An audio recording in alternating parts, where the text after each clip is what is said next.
Sayın Esad, yayınımıza hoş geldiniz. Mr. President, you are welcome on Ulusal TV station. My first question might be a bit strange, but I need to ask it, because in the Turkish and world media, there are a lot of information published to the effect that you are killed or that you have left the country. Can you please confirm that you are still alive and still in Syria? First, I'd like to welcome you and your team to Syria. It's a pleasure for me to talk to you today, and through your station to the brotherly Turkish people. Clearly you can see that I'm here, and very much on the ground, not hiding in an underground bunker. These rumors tend to be abound every once in a while to undermine the morale of the Syrian people. I neither live on a Russian warship nor in Iran. I live in Syria, in the same place I've always lived. Sayın Başkan, şimdi tabii daha ciddi röportajımıza başlamak. As you know, in the last meeting of the Arab League, the seat of the Syrian Arab Republic was given to the opposition, and a discussion was opened about your legitimacy. Does that mean that your legitimacy has been withdrawn through this act of giving the seat of the Syrian Arab Republic to the opposition, and the fact that you are no longer represented in the Arab League?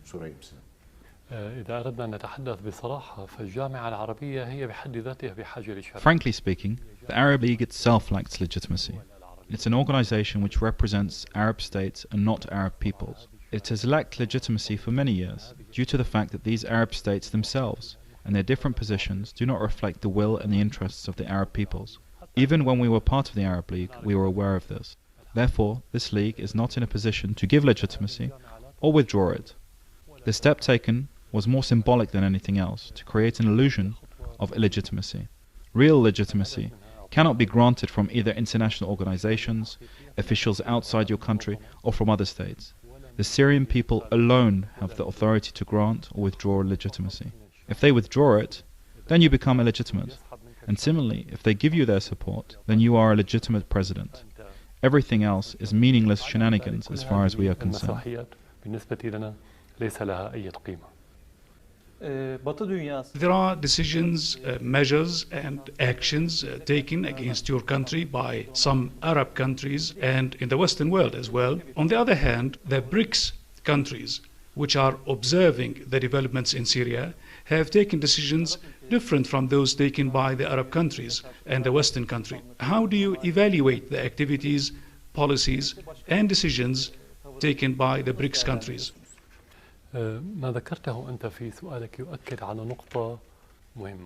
What you mentioned in your question emphasizes an important point. From the outset, the conflict in Syria was not entirely domestic. There are internal Syrian dynamics at play, but the underlying issues today are more directed towards redrawing the map of the region and the conflicting interests of the great powers. The creation of the BRICS bloc means that the United States will no longer remain the only global power in the world. Today, there are partners whose views and interests cannot be ignored when decisions and actions are taken in the international arena. The BRICS group does not support President Bashar al-Assad or the Syrian state. It supports stability in this region. Everyone knows that if the unrest in Syria leads to the partitioning of the country, or if the terrorist forces take control of Syria, or both of the above, the situation will inevitably spill over into neighboring countries and then create a domino effect throughout the Middle East and beyond. East, West, North and South. This will lead to a state of instability for years and maybe decades to come. On these grounds, the BRICS group supported the political solution in Syria against Western powers. As for some of the Arab or regional leaders which stood against Syria, it's well known that most of these countries are not independent in their political decisions. They act on foreign diktats. Internally, they might support a political solution, but when they're given their orders by the West, they must comply. Broadly speaking, this is the reality across the region and internationally.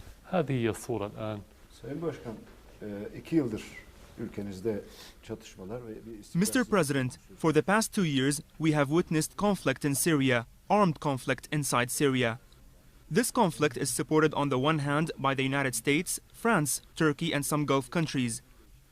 These countries say that the people are fighting your regime, and more than 100 countries have stated that you should step down. On that background, are you thinking of stepping down and allowing someone else to replace you?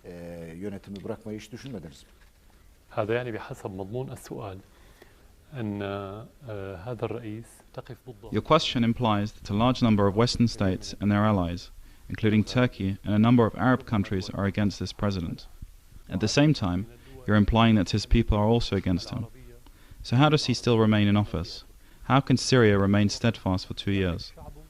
I'm not bothered by foreign countries being against me. I'm a president elected by the Syrian people. We can conclude that for a president to take office or leave office is a national Syrian decision, to be taken only by the Syrian people and not by the states which call for that. Are these states concerned about democracy in Syria, or concerned about the blood of the Syrian people? Let's be candid. If we start with the United States, we find that it supported the crimes committed by Israel for decades, since Israel was created in our region. The United States committed massacres in Afghanistan and Iraq, resulting in millions being killed, wounded and disabled. France and Britain committed massacres in Libya with the support and cover from the United States. The current Turkish government is knee-deep in Syrian blood. Again, are these states really concerned about Syrian blood? The issue of the president will always remain for the Syrian people to decide, and no other country in the world has anything to do with it. You said that what is taking place in Syria is mainly supported from the outside. But we are in Damascus, and we can hear the sounds of explosions, and there is always the sound of shelling at different distances. Why is this happening in Syria? We are surrounded by a group of countries which are helping terrorists enter into Syria. Of course, not all of these countries are doing this intentionally. For instance, Iraq is against allowing terrorists access to Syria, but has certain circumstances which do not allow it to fully control its borders. In Lebanon, the situation is divided, with some parties supporting and others opposing sending terrorists into Syria. Turkey officially harbors terrorists and sends them into Syria. Some terrorists enter Syria through Jordan, and it's not clear whether this is intentional or not. As long as these terrorists continue to be smuggled into the country, we will continue to fight against them. This is only normal. It's actually a war in every sense of the word. These are not merely separate and dispersed security incidents. Terrorists are entering Syria in their thousands, and maybe in tens of thousands. It's difficult to set a precise figure. So it's quite realistic to hear the sound of battles in many Syrian regions.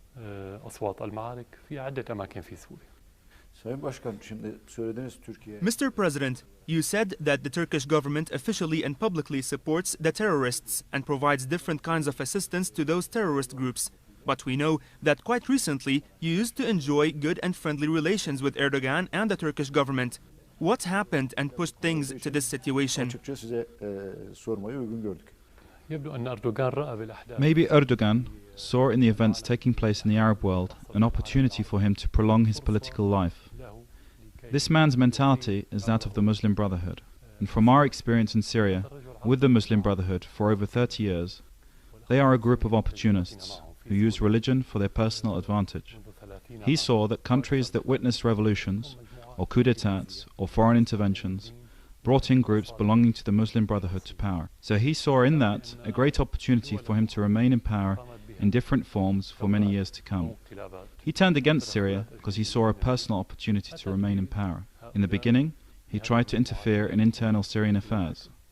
Even before the crisis, Erdogan was more interested in the Muslim Brotherhood than he was in Syrian-Turkish relations, and even more than his interest in Turkey itself. This is the way this person thinks.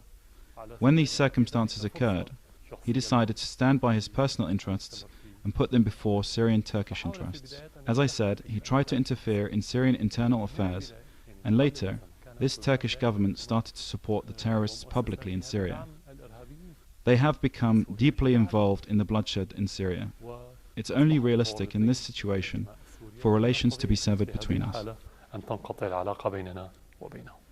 Sayın Erdoğan'a bu soru sorulduğunda When we ask Mr. Erdogan about what happened to the Syrian-Turkish relations, he claims that he was honest with the President Bashar al-Assad and offered him proposals about reform. But President al-Assad rejected those proposals. Why didn't you take into account the proposals made to you by Mr. Erdogan? bunları uygulama gereği duymadınız? Regrettably, Erdogan has never uttered a single truthful word since the crisis in Syria began. None whatsoever.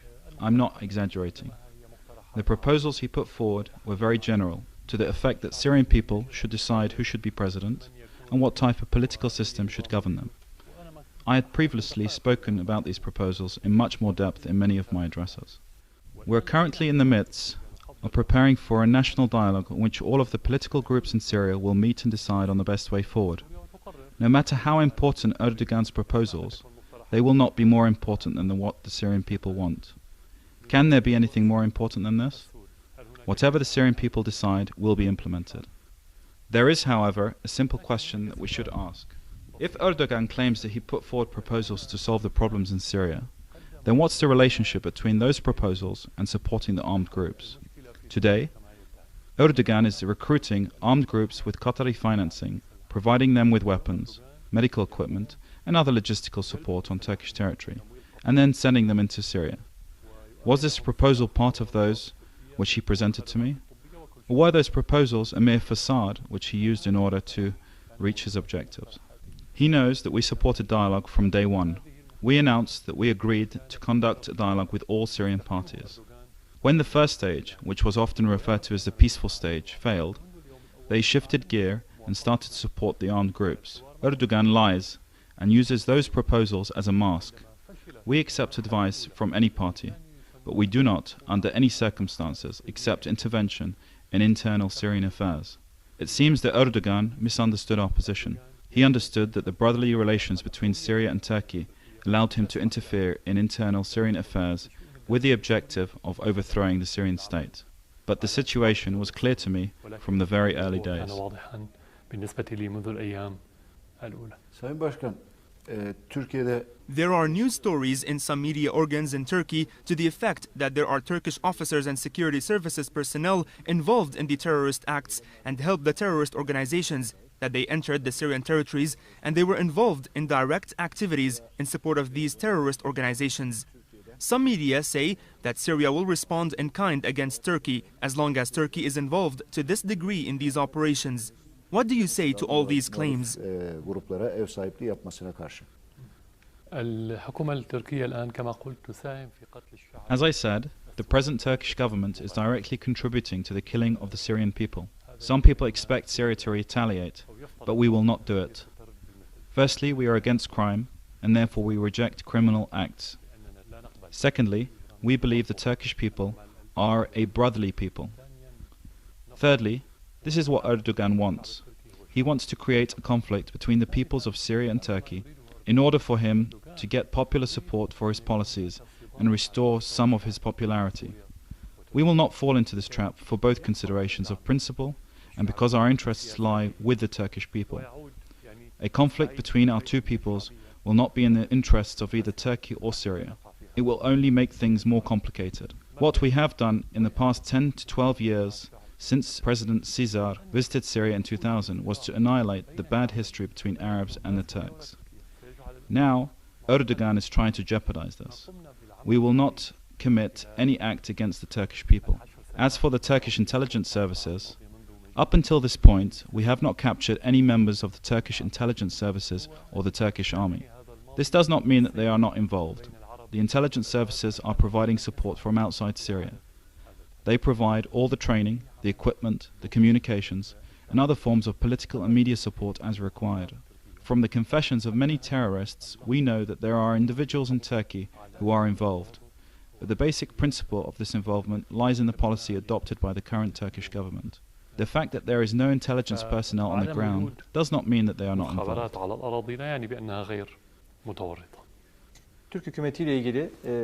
Your statements, Mr. President, have been clear concerning Turkish policies. Turkish Foreign Minister Ahmet Davutoglu said, "I would rather resign my position than shake the hand of President al-Assad if he remains in power." What does that say about the relations between the two countries? I'm not going to dignify that with a response. Suffice to say that I was given an appropriate upbringing in my home, and clearly this is not true in his case.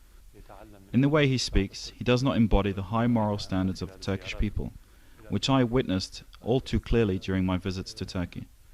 I, on the other hand, have learned from the high moral standards of the Syrian people, and hence I do not feel the need to respond. As to the bridges, my relationship with Erdogan was meant to reflect Syrian-Turkish relations.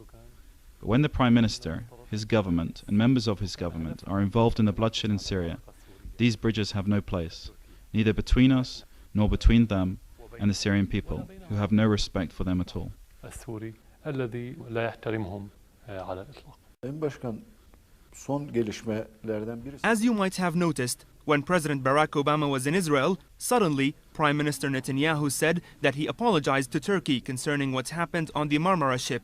How do you read all these developments? Bağlantısını görüyor musunuz bu son gelişmeler? يعني هناك سؤال واضح وبديهي في مثل هذه There is a clear and obvious question in such a situation. The same person, Israeli Prime Minister Netanyahu, was Prime Minister when the Marmara massacre took place 3 years ago. He is still Prime Minister today. Why didn't he apologize during these past years? What has changed? Erdogan is the same, Netanyahu is the same. What has changed is the situation in Syria. This confirms very clearly and precisely that there is a Turkish-Israeli agreement over the situation in Syria. This also confirms that Erdogan is now in alliance with Israel in order to aggravate the situation in Syria. Erdogan failed in the past 2 years to achieve his objectives in mobilizing Turkish public opinion concerning Syria to his satisfaction, and he also failed in achieving the collapse of the Syrian state. Syria was steadfast despite the ferocious battles. He had no ally to help him except Israel, and Israel is our obvious enemy, which occupies our land. I believe that this is a clear indicator of the alliance between them. At the same time, maybe this apology also helps Erdogan to restore some of his status and credibility which he had lost inside Turkey. والمصداقية التي أيضا خسرها داخل تركيا. Bir başka yeni gelişmeyle devam etmek. I want to pick up on something which happened in the recent past. There has been a meeting between Erdogan and Öcalan on March 21st. During that meeting, the two sides talked about the formation of a new Middle East consisting of Arabs, Assyrians, Kurds, and Turks. Have you followed these meetings and statements? Nasıl değerlendiriyorsunuz? ما يصلنا هو تسريبات إعلامية أو معلومات. What we have at the moment is the information available through the media. We have not received official details from any party as of yet. Since the initial steps taken in Turkey a few years ago to solve the Kurdish problem, our declared position has been to support any solution between the Turks and the Kurds, because we do not want to see more bloodshed in Turkey, which will no doubt have a negative impact on the region. Any genuine solution in this direction has our support, because the Kurdish people are a natural part of the fabric of the region. They are not guests or new immigrants. They have been living in these lands for centuries, for thousands of years. But the vision for the solution of the Turkish-Kurdish relations depends on the credibility of Erdogan. I do not trust this person. I doubt that he will fulfill his promises. All the steps he is taking are temporary measures aimed at winning him political support. Here, again, we ask the same question. Why didn't he take the same steps a few years ago? Again, this is related to the Syrian situation. But let's not prejudge the situation. Let's wait and see. لننتظر ونرى.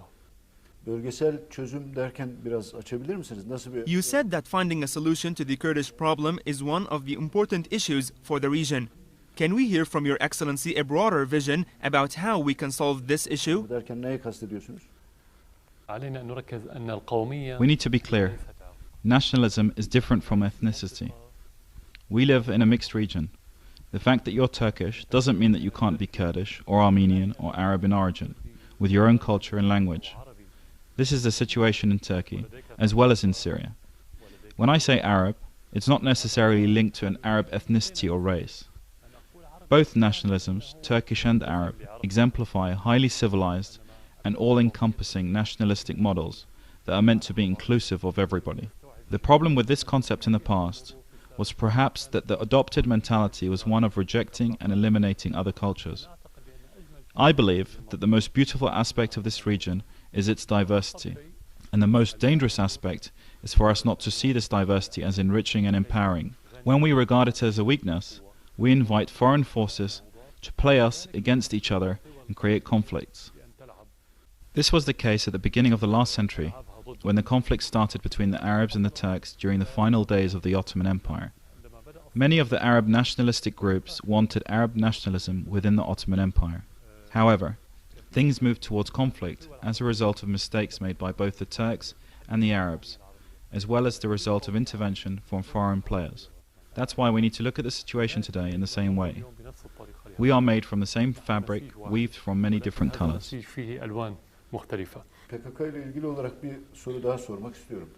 Mr. President, one of the most important issues being discussed currently in Turkey is the question of the PKK. There are discussions about organizations operating on Syrian territories which are cooperating with the PKK, and that the PKK has great influence over these organizations. They say that this organization is interested in creating a military vacuum in northern Syria so that it can be filled by these new Kurdish forces. How do you read all these reports, Mr. President? Mesela PYD ile bir yönetim arasında bir anlaşma mı var? عندما يكون هناك فوضى في دولة ما. When there is chaos in any state, as is the case in Syria at the moment, certain groups are bound to appear in order to fill the vacuum created. Sometimes these groups are gangs, with the only purpose of killing and stealing. Sometimes these are political groups, and other times they might be parties with certain policies. There's no doubt that there are some groups which seek separation. They exist in Syria, Turkey, Iraq, and other places.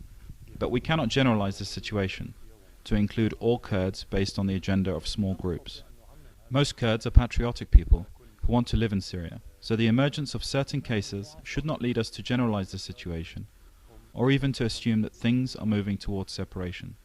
Separation needs a certain environment, be it widespread public support or external factors, which is very different from the circumstances prevailing in Syria at the moment. I'm not concerned about this issue at the moment. Tam da bu noktada bir soru sormak istiyorum. Mart 2011'den Mr. President, this is a very important issue.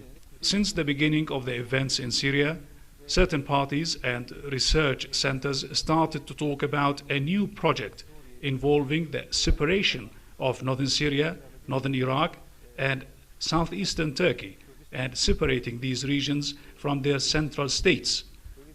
Do you think there is a danger of northern Syria separating from the central state? oluşturacak bir devletçik riski görüyor musunuz? Taşıyor musunuz bu riski? As I said, the current circumstances in Syria are not conducive in this respect, particularly in terms of public opinion at large. This notion of separation is completely rejected by the Syrian people and the Syrian state. No sovereign state accepts for part of its territory to be cut out or separated from its mainland. This position is categorically unacceptable and is not subject to any discussions with us in Syria. Sayın Başkan, biraz önceki soruyu biraz daha açmak istiyorum. Based on our questions and your answers, there seems to be a clear plan put forward by Western countries in cooperation and coordination with some regional countries to create a greater Kurdistan by separating northern Iraq, western Iran, northern Syria, and southeastern Turkey. They seemed determined to achieve this goal. Are we moving in the direction of achieving this goal? Gelişmeler bu yönde mi gidiyor sizce? لا أعتقد بأن الدول الأربعة المعنية أي سوريا، تركيا. I do not believe that the four states in question, Syria, Turkey, Iran and Iraq, would agree to this proposition. Independent states in today's world seek integration rather than separation. Unfortunately, our region is an exception, which is a sign of backwardness.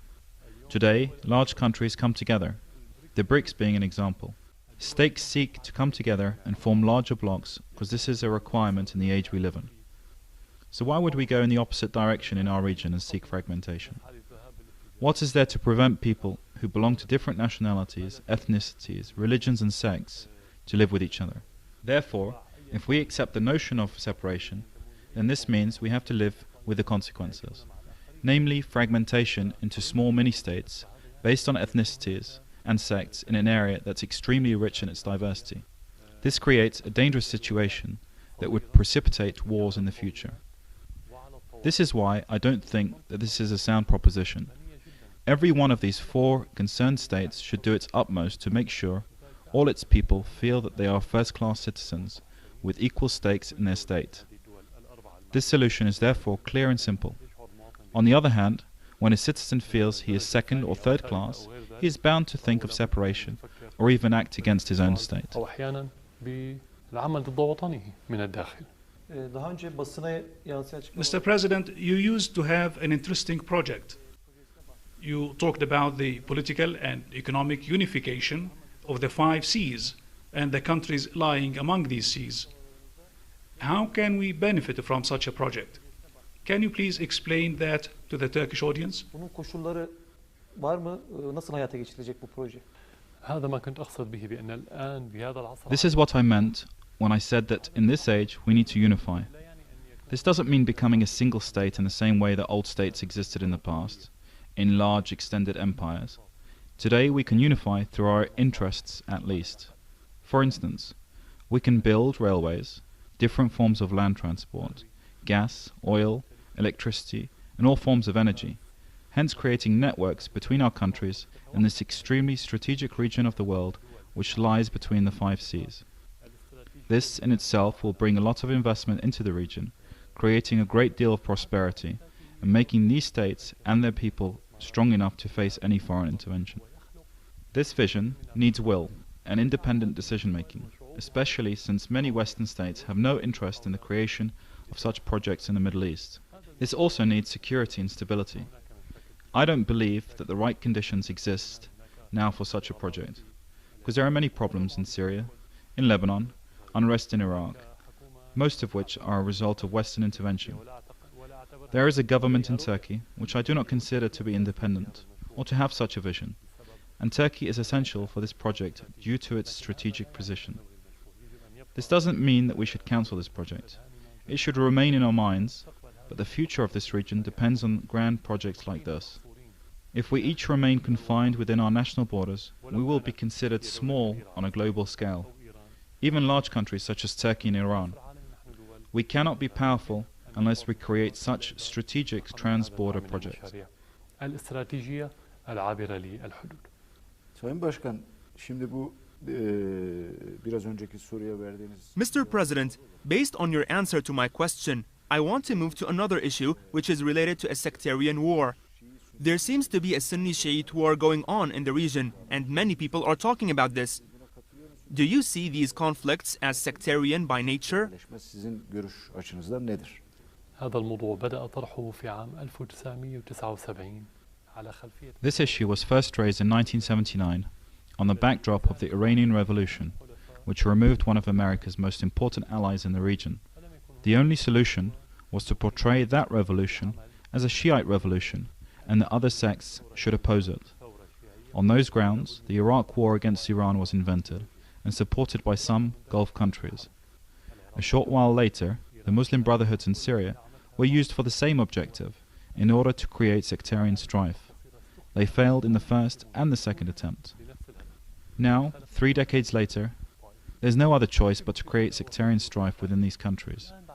That's why they have raised this issue again, and the slogans chanted, particularly in the early days of the crisis, were sectarian in their substance. So far they have failed. Had they succeeded, the whole region would have been fragmented as a result of this conflict. The positive aspect in all of this is the increasing public awareness against sectarian ideologies, despite the fact that there are some sectarian pockets which reflect an underlying ignorance, which is usually present in every society. I believe that the essence of the conflict now is not sectarian. The conflict is between forces and states seeking to take their people back into historic times, and between states wanting to take their peoples into a prosperous future. It's a conflict between those who want their homeland and their state to be independent from the West, and between those who seek to be satellites of Western powers only to achieve particular interests. At the same time, these forces are part of an international struggle of conflicting interests of which Turkey and Syria are a part. This struggle has been affected by different factors which might lead to the fragmentation of the region, enabling global powers to control our destiny and future. وتجعل هذه القوى العظمى قادرة أكثر على أن تلعب بمصيرنا ومستقبلنا. Bölgede buna karşılık bir mezhepsel... Nevertheless, outside Syria, in some countries, policies of division and fragmentation based on ethnicities and sects are being officially adopted. On the other hand, we lived and witnessed what you have been talking about in Turkey, particularly after the secular republic was created and led by Mustafa Kemal Ataturk. Unfortunately, however, these states and governments have distanced themselves from this project and started to adopt religious and sectarian projects. How do you see the future of these political systems? These political systems and establishments which are seeking division and fragmentation are preparing for wars which might last for centuries rather than decades in our region, destroying everything, preventing development and prosperity, and taking us back to life in the Middle Ages. This is very dangerous. When I refer to secularism, I'm speaking about the freedom of religions and religious practices. Our region is primarily conservative. Most people are religious, and they should have the freedom to practice their religious rituals. We shouldn't think for a moment that there is a contradiction between ethnicities and religions. This is the essence of our thinking about secularism. This is why we should always aim to unify the people in our region. As I mentioned earlier, no matter what happens between the governments in Syria and Turkey, it should not affect the relations between the peoples of our countries, which constitutes the only guarantee for our unity as diverse and rich societies.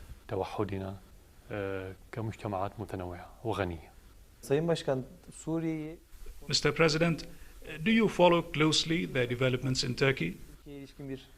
Gözleminizi, değerlendirmenizi alabilir miyiz? This is in keeping with the norm, because what happens within Turkey, as both a neighboring and large country with its strategic position, will reflect directly on what happens inside Syria. At the same time, there are so many similarities. The nature of the people, their emotions, and the makeup of the social fabric in Turkey are very similar to those in Syria. So again, what happens in Turkey will have an impact on Syria. That's why we believe that stability in Turkey is in our best interest, and vice versa. If you have turbulences, we will be affected. The challenge is how to convince the Turkish officials and the current government, particularly the Prime Minister, that the fire in Syria will burn in Turkey. Unfortunately, he doesn't see this reality.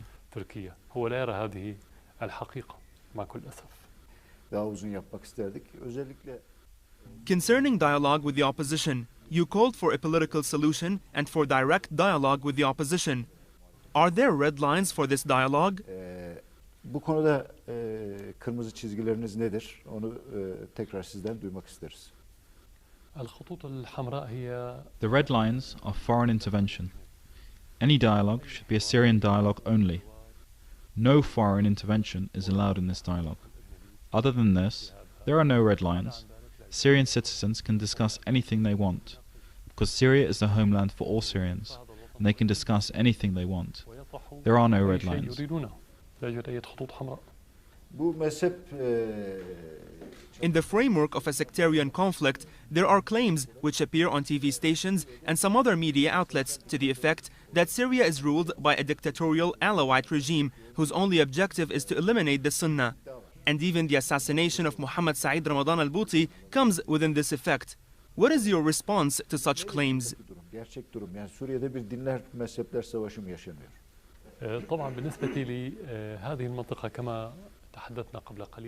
I referred at the beginning to the diversity of this region, of which Syria is a part, and has been living in stability for many decades without any internal problems. How can it be stable without a government that constitutes a mirror image of its people? When a government in any country is dominated by one or more groups of people, and is therefore not reflective of the whole population, it cannot survive. It will either fall in no time, or the country as a whole will fall. These claims are therefore not true. We have been living together in this country for hundreds of years, and the government has always reflected the diversity of the people and their participation in its affairs. As for the late Dr. al-Bouti, it's ridiculous to accuse the Syrian government of his assassination. This accusation has been made by the same groups who were accusing him only days and weeks before of being the mouthpiece of the authorities on religious affairs. This was done in order to marginalize his popularity amongst the Syrian people and his followers in the Muslim world. In fact, he was not a mouthpiece for the authorities as they describe him. He never sought any kind of authority. He never wanted to be a minister or a mufti. He never asked for any money. He used to live a simple life. His only fault was that he was at the forefront of a group of religious leaders who stood decisively in the face of the plot to create sectarian strife amongst Syrians. Dr. al-Bouti was at the forefront, firstly because of his status in Syria and the Muslim world, and secondly because of his deep awareness and understanding of the truth of what was happening. There is no doubt that the stances of these religious leaders, and among them Dr. al-Bouti, was crucial in foiling this attempt to create sectarian strife. This is why they assassinated Dr. al-Bouti, as well as other religious leaders, one as recently as a few days ago in Aleppo. Everybody who knows about true religion, about tolerance and moderation in religion was targeted from the beginning of the crisis. No doubt, Dr. al-Bouti had the greatest effect when confronting this war. He didn't stand with the state, he stood with his nation, and therefore paid the price with his life. In any case, he always spoke of his readiness for martyrdom. فلذلك دفع حياته ثمنا وهو كان بكل الأحوال يتحدث دائما عن استعداده للشهادة. Sayın Beşar Esad, Ulusal Kanal'ı kabul ettiğiniz. Thank you, Mr. President, for granting this interview to Ulusal TV station. Finally, Mr. President, is there anything else you want to say to the Turkish people? نحن اليوم نمر في مرحلة مفصلية. نحن وأنتم والمنطقة لا أقصد سوريا. We are now at a crucial juncture in history. By this I mean Syria, Turkey and the whole region. Even though some of the changes happening in our region have some spontaneous elements, they also contain many externally planned elements with the objective of controlling this region. What is happening now is essentially similar to what happened 100 years ago in terms of redividing the region. But 100 years ago, we accepted the division as it was drawn by Sykes and Picot when they drew the borders for you, for us, and for others in the region. This time, however, we shouldn't accept any redrawing of the region except in accordance with decisions suitable to us as peoples living in this region. We should be the people who take the decision. Unfortunately, this vision is lacking for many of the governments which accepted to act in accordance with foreign diktats, or at least to please Western countries in particular. That's why we see in the past 2 years there have been many attempts to destroy the relationship between the Turkish and Syrian people. I want to say that what we have started 12 years ago with President Cesar should continue under all circumstances. By this I mean the Turkish-Arab Brotherhood. This cannot be achieved if Syrian-Turkish relations are not good, because along with Iraq we are the closest Arab country to Turkey. So we should continue to move in this direction, and as I said, prosperity in any country will be reflected on the other. By the same token, fire in either country will also spill over into the other. Governments come and go. They do not stay forever. That's why we shouldn't allow governments and officials, especially foolish and inexperienced officials, to undermine this relationship, which should be built by us and not by any foreign power. This is my message to the Turkish people, and once again, I'm happy to receive you today. هذه رسالتي للشعب التركي وأنا سعيد أيضا باستقبالكم اليوم. Çok teşekkür ederiz. Teşekkürler Sayın Başkan. Thank you very much, Mr. President. Seyit Reis. مرة أخرى. Once again, thank you, and please convey my best wishes to the staff of Ulusal TV and Aydınlık newspaper. أهلا وسهلا بكم مرة أخرى.